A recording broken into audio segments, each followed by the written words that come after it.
Assalamu alaikum, Dr. Farooq Baloch here. I welcome you in our lecture 11 of Financial Basics and Startups Accounting. It's not like the other accounting, it's not complex, it's going to be extremely simple. लेकिन अगर आप business शुरू करना चाहते हैं, आप student हैं, professional हैं, तो ये लेक्चर आपके लिए बहुत ज़रूरी है ताकि आप अपने फाइनेंसेस को मैनेज करें। मैंने अल्हम्दुलिल्लाह बहुत से ऐसे कंपनीज को हेल्प की जिन्होंने दुनिया की टॉप कंट्रीज में वर्ल्ड में जाके स्टार्टअप में फंडिंग ली है और अब वो तीन तीन जगहों पे तीन तीन कंट्रीज में ऑपरेट कर रही हैं। सो फाइनेंशियल में आज हम ये सीखेंगे इस लेक्चर में कि जी फाइनेंशियल बेसिक्स एंटरप्रेन्योर के लिए क्या होती हैं बेसिक लेवल पे। अगर आपको इतना ज़्यादा नॉलेज नहीं है बिजनेस का, बीबीए के एमबीए का आप स्टूडेंट हैं, आप प्रोफेशनल हैं लेकिन फाइनेंसेस को नहीं समझते, तो ये आपके लिए एक लाइफ चेंजिंग लेक्चर होने वाला है। दूसरा, हम लीन स्टार्टअप अकाउंटिंग के कंसेप्ट को डिस्कस करेंगे। लीन स्टार्टअप का जो कंसेप्ट है वो बड़ा बहुत पॉपुलर हुआ है वर्ल्ड वाइड, एरिक राइस का ये कंसेप्ट, और इसको हमने बहुत दफ़ा, इसकी एक बुक भी है doctor Farooq Baloch business AI research पे, भी आप उसको देख सकते हैं। उसमें मैंने उसकी समरी, उसके लेसन्स, और लीन स्टार्टअप को मैं एआई के एज में एक बुक लिख रहा हूँ, वो भी बहुत जल्द हमारे एआई और बिजनेस रिसर्च के यूट्यूब चैनल है, मेरा जो दूसरा यूट्यूब चैनल है उस पर आ जाएगा। तो हम की फाइनेंशियल स्टेटमेंट की भी इंटरप्रिटेशन करेंगे कि वो होते क्या हैं। सबसे पहले फोर चीज है कि जी फाइनेंशियल नॉलेज क्यों मैटर करता है। इसको सुनने के बाद आप टिक के इस वीडियो को देखेंगे और चीजों को समझेंगे। पहली चीज तो ये है कि कैश जो है ना सर्वाइवल का मोड है। अगर आपके पास कैश नहीं है तो आपकी कंपनी डूब जाएगी। हत्ता कि खैराती इदारों के पास भी अगर कैश खत्म हो जाए तो वो भी खत्म हो जाते हैं। तो कैश जो है ना, एम्प्लॉयज की सैलरीज देनी है, लाइफ में आगे बढ़ना है, मोटिवेशन चाहिए, कैश चाहिए।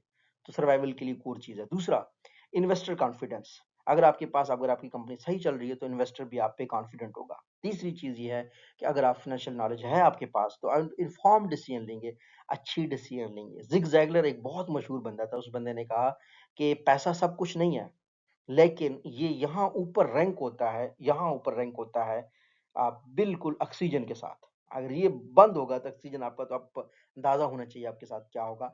जो पैसा है वो ऑक्सीजन के साथ ही उसने रखा, कितनी इसकी वैल्यू है। वो तो नॉर्मल इंसानों के लिए वैल्यू है, लेकिन बिजनेस के लिए तो इसकी, बिजनेस क्योंकि सांस नहीं लेता, तो उस बिजनेस का जो सांस है वो जो है ना फाइनेंशियल नॉलेज है। तो बेसिक फाइनेंशियल टर्म्स आपको समझनी चाहिए। सबसे पहली चीज ये होती है रेवेन्यू। बहुत टर्म ये यूज होता है, रेवेन्यू रेवेन्यू रेवेन्यू। रेवेन्यू का मतलब ये है कि एक कंपनी अगर 100 रुपए की चीज बेचती है तो उसका रेवेन्यू 100 रुपया है। ठीक है। अगर वो 10 100 रुपए की चीजें बेचती है तो उसका रेवेन्यू है कितना, 1000 रुपए। तो रेवेन्यू बेसिकली सादा अल्फाज में ये चीज है कि एक कंपनी कितने की चीजें बेचती है, कितना पैसा उस कंपनी के पास आ रहा है, ये रेवेन्यू है। दूसरी चीज है कॉस्ट। कॉस्ट के लिए हम जैसे बहुत सिंपल है कि जी कितना खर्चा हुआ है। अगर कोई भी प्रोडक्ट आपको बनाने में आपका कितना खर्चा, उसमें एम्प्लॉय, फैक्ट्री, सब चीजों के खर्चे आ जाते हैं। ठीक है, इसको कॉस्ट बोलते हैं। लेकिन कॉस्ट हमेशा ऐसा होता है जो आपकी प्रोडक्शन में काम आ रहा है, जो आपको फिर बाद में रेवेन्यू भी दे रहा है। आपने कॉस्ट किया, उसका आपको रेवेन्यू मिला।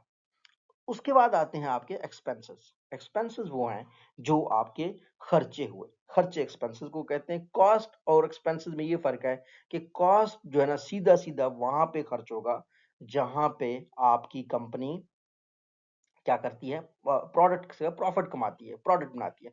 एक्सपेंसेस आपके साइड के भी हो सकते हैं, सपोर्ट स्टाफ के भी हो सकते हैं। तो आपका जो प्रॉफिट होता है वो होता है, क्या होता है, revenue minus cost plus expenses.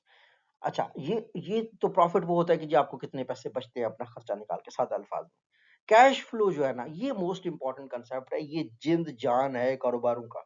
अगर कारोबार में पैसा आ रहा है, पैसा जा रहा है, बीच में आप पैसा मुनाफा रख सकते हैं, लेकिन कैश फ्लो हर सूरत में हो सकता है। बिजनेस डेड हो जाता है अगर उसमें कैश फ्लो नहीं है। आपने ऐसी चीज बनाई जो बिकती नहीं है, अलमारी में रखी हुई है, रेंट आप भर रहे हैं, कंफ्यूजन है, कुछ नहीं हो रहा, तो आपको प्रोडक्ट आखिर में, आपने कंपनीज को देखा होगा कि वो क्या करते हैं, क्लियरेंस सेल लगा देते हैं कि भाई 500 रुपए की चीज 10 रुपए में ले जाओ। क्यों? क्योंकि उनको कैश फ्लो चाहिए। जो चीज स्टक हो गया आप उसको लेके बैठ नहीं सकते। अब ये एप्पल जितने भी फोन बनाएगा, आखिर में जो पुराने फोन है उनके प्राइस लो करेगा ताकि नए बिके। ठीक है, ताकि नई चीज पे फोकस कर सके। You can not sit on something. तो इस वजह से कैश फ्लो बड़ा इंपॉर्टेंट होता है। तो बेसिक फाइनेंशियल टर्म्स अब आपको पता चले हुए। Cash flow versus profit. Profit जो है ना अकाउंटिंग मेजर है, और कैश फ्लो क्या है, एक्चुअली कैश मूवमेंट। कितना कैश आपके पास आ रहा है, कितना, एज लॉन्ग एज आपका कैश फ्लो है, बिजनेसमैन मोस्टली जो है ना, तब तक वो सही रहते हैं, तब तक आपके पास चांस है, अपॉर्चुनिटी है। टाइप्स ऑफ कॉस्ट तीन होती हैं, फिक्स कॉस्ट होती है, वेरिएबल कॉस्ट होती है और सेमी वेरिएबल कॉस्ट होती है, in between the fix and the variable cost. Break even analysis एक कोर फाइनेंशियल कंसेप्ट आपको पता होना चाहिए, वो ये है कि जी आपका जब भी जितना आपका रेवेन्यू है वो उतना हो जाए जहां पे जितना आपका खर्चा हुआ है, तो आप क्या होते हैं, ना प्रॉफिट में होते हैं ना लॉस में होते हैं। तो ब्रेक इवन ऐसी जगह है जहां पे आप ना प्रॉफिट में है ना लॉस में है। अच्छा, ब्रेक इवन का फार्मूला ये है कि break even is equal to fixed cost divided by price minus variable cost. बहुत सिंपल है मैथमेटिकल फार्मूला। और स्टार्टअप अकाउंटिंग बेसिक्स क्या होते हैं? सबसे पहली चीज, आपने ट्रांजैक्शंस को हमेशा रिकॉर्ड करना है कि जो भी आप खर्चा करें उसको रिकॉर्ड करना है। दूसरा, इनकम और एक्सपेंसेस को आपने ट्रैक करना है कि मेरा इनकम और एक्सपेंसेस क्या जा रहे हैं। मतलब बेसिक मैथमेटिक्स है, इसमें कोई स्ट्रॉन्ग मतलब ऐसी चीज नहीं है इससे आप परेशान हो जाएं कि मैंने रिकॉर्डिंग करनी है किस चीज की, ट्रांजैक्शंस की, प्लस इनकम और एक्सपेंसेस को मैंने ट्रैक करना। फाइनेंशियल स्टेटमेंट्स हमारे पास तीन होती हैं, इनकम स्टेटमेंट, बैलेंस शीट और कैश फ्लो स्टेटमेंट। हम नेक्स्ट स्लाइड्स में इनको डिटेल में पढ़ते हैं। तो इनकम स्टेटमेंट क्या होता है? इनकम स्टेटमेंट ये होता है कि रेवेन्यू माइनस एक्सपेंसेस आपका नेट प्रॉफिट होता है। ठीक है, ये आपका इनकम स्टेटमेंट है। आपके एसेट्स क्या होते हैं? एसेट्स आपके होते हैं लायबिलिटीज प्लस इक्विटी। अब कितने पैसे आपने देने हैं, आपका खुद का कितना पैसा है, ठीक है ना, ये आपके एसेट्स के बराबर होते हैं। बैलेंस शीट में हम इनको ऐसे दिखाते हैं।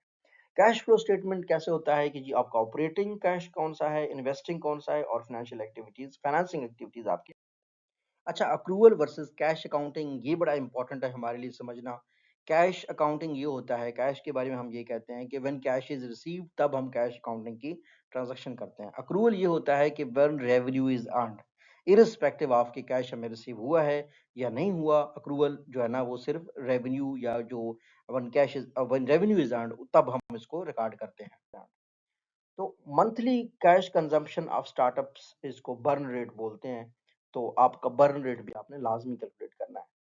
और रनअवे होता है time before startup runs out of cash, ये कभी भी नहीं होना चाहिए आपके साथ।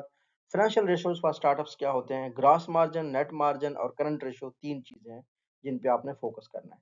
पाकिस्तान अकाउंटिंग कंस्ट्रक्ट्स में एसएमई अकाउंटिंग प्रैक्टिसेस होते हैं, एफबीआर का आपने कंप्लायंस करना है। और केस एग्जांपल्स हम कर सकते हैं, स्टार्टअप मैनेजिंग बर्न रेट, कितने स्टार्टअप्स हैं जो बर्न रेट को मैनेज कर रहे हैं, जिनमें रिसेंटली हमारे पास एयरलिफ्ट है उसकी मिसाल आई थी। कॉमन फाइनेंशियल मिस्टेक्स जो स्टार्टअप्स के फाउंडर्स या ओनर्स करते हैं, सबसे जो चीज़ है जो आपने कभी भी नहीं करनी वो है कैश फ्लो को इग्नोर करना। कैश आपका रुकना नहीं चाहिए। आपकी प्रोडक्ट सेल होनी चाहिए, आपने ही प्रोडक्ट बनानी चाहिए। प्रोडक्ट स्टक हो गया उसको निकालें, सेल के थ्रू निकालें ताकि आपका कैश चलता रहे। दूसरा, पुअर रिकॉर्ड कीपिंग। रिकॉर्ड आपने बिल्कुल भी वो नहीं करना कि जी आपको एक प्रोडक्ट कितनी कॉस्ट कर रही है, कहाँ-कहाँ आपके एक्सपेंसेस हैं। जैसे आपकी अगर एक प्रोडक्ट आप बना रहे हैं, नॉर्मली छोटे-मोटे जो स्टार्टअप फाउंडर्स हैं जब उनको मैं गाइड करता हूँ, तो वो इलेक्ट्रिसिटी का बिल नहीं निकालते और जब भी वो प्राइसिंग करते हैं तो वो सिर्फ ऑपरेशंस की पैसे निकालते हैं, वो अपने इक्विपमेंट के पैसे नहीं निकालते। आपने जी एक देखिए, एक बिजनेस में अगर कैपिटल लगाया तो आप कैपिटल या इक्विटी आपने लगाई है उसको तो अब वो आपको चाहिए, तो जब आप प्राइसिंग करें तो आप उसको भी निकालें। बेशक आप एक टाइम रख लें कि मुझे मेरा पैसा इतने अरसे में वापस चाहिए, लेकिन आपने रिकॉर्ड कीपिंग प्रॉपर करनी है, जो भी एक्सपेंस हुआ काउंट करना है और हर दफा उसका एनालिसिस करना है ताकि यहाँ ये एक्सपेंसेस कम हो जाए, कॉस्ट कम हो जाए। कॉस्ट कटिंग जो है ना, एक स्ट्रेटजी होती है कंपनीज की ताकि वो प्रॉफिटेबल रहे। नहीं, प्रॉफिटेबल होने के ना सिंपली दो तरीके हैं, एक तो ये कि आप रेवेन्यू ज्यादा हो, चीजें ज्यादा बेचें। दूसरा ये है कि जो जिस कमाई में चीजें बना रहे हैं कम में बनाएं, प्राइस वही रखें, तो क्या हो जाएगा, आपको प्रॉफिट हो जाएगा। ठीक है। तो समरी ये है कि फाइनेंस जो है ना वो स्टार्टअप्स को जिंदा रखती है, इस वजह से फाइनेंस जाना जरूरी है।